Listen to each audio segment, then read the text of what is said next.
the back of the pack. That's who we're here to celebrate tonight.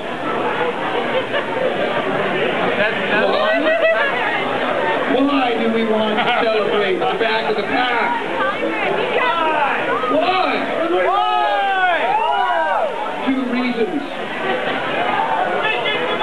Because there's an overemphasis on the front of the pack.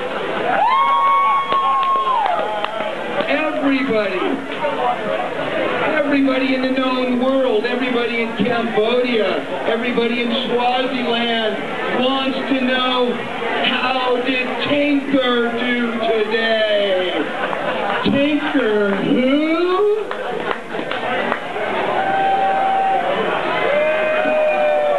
Tinker Juarez, of course, one of the most famous people in mountain biking history. Now he does all these events. He's going to do it until he's 80. So forever, people are going to be asking at these events, how did Tinker do today? Tinker who? All right. So you understand, there's an overemphasis on the front of the pack. The back of the pack is the heart and soul of these events. Did you hear me? Back of the pack is the heart and soul of these events.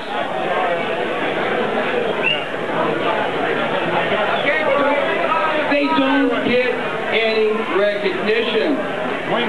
In fact, no one even knows they exist. My friend Ed will explain very quickly what I mean by that. We were shocked to learn only from pictures on stage 2 that there were cheerleaders. We didn't see any cheerleaders. We didn't see any police escorts. No. We didn't get our fill of iced tea.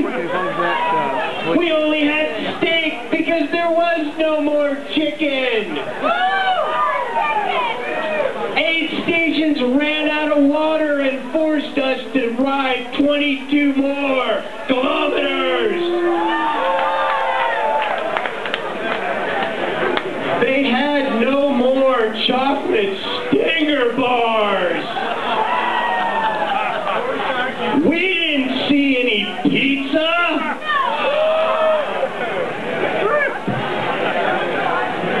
If you are not going to recognize the back of the pack, then you force us to recognize ourselves.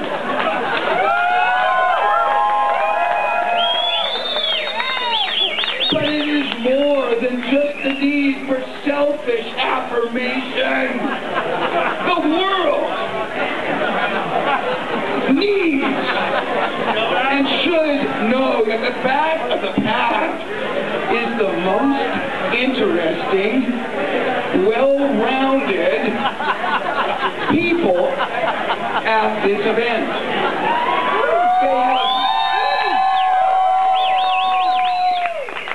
They have more interesting conversations out there than the front of the pack. They have time to stop and smell the roses. They have time to eat real food. They have time to take photographs. They have time to talk to the locals, And they also have time to talk to each other.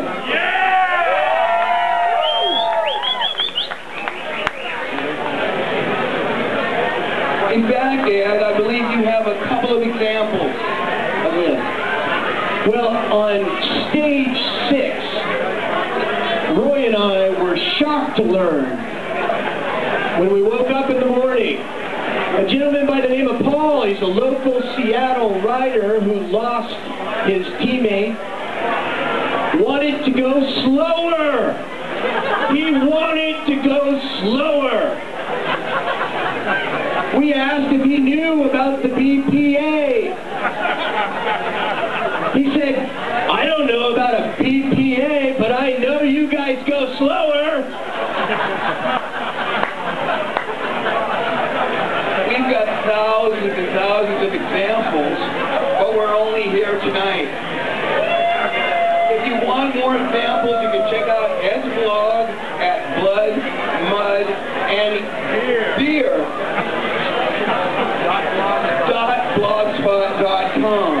But the bottom line is, tonight, we not only recognize the back of the pack, we not only celebrate the back of the pack, but we celebrate a new movement.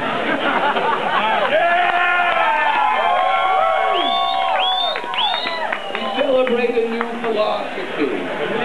And we're about to show you that philosophy on the screen. Big screen there. Let me tell you, what you're about to see may be shocking. I've warned several people they better have a strong gag reflex. Because this is real, people. What you are about to see is how BPA-ers, as we know ourselves, eat. You are about to see what things we see that the front of the pack does not see. We have time at the back of the pack to think about and discuss cultural differences between the United States and Canada. You will see that on screen. You will also see action shots because everyone likes action shots. And you'll also see who the back of the pack are in the flesh. And finally, how the movement is growing and growing and growing.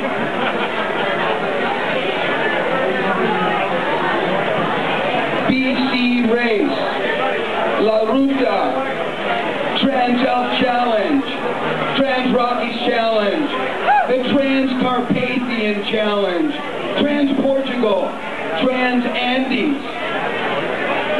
Don't forget, I warn you all, race directors of these events, do not forget the back of the pack. Don't forget the BPA, as it is an international movement. We had Australians out there, we had Canadians, we had Americans, we had a couple of Mexicans, we had a guy from Colombia, I believe.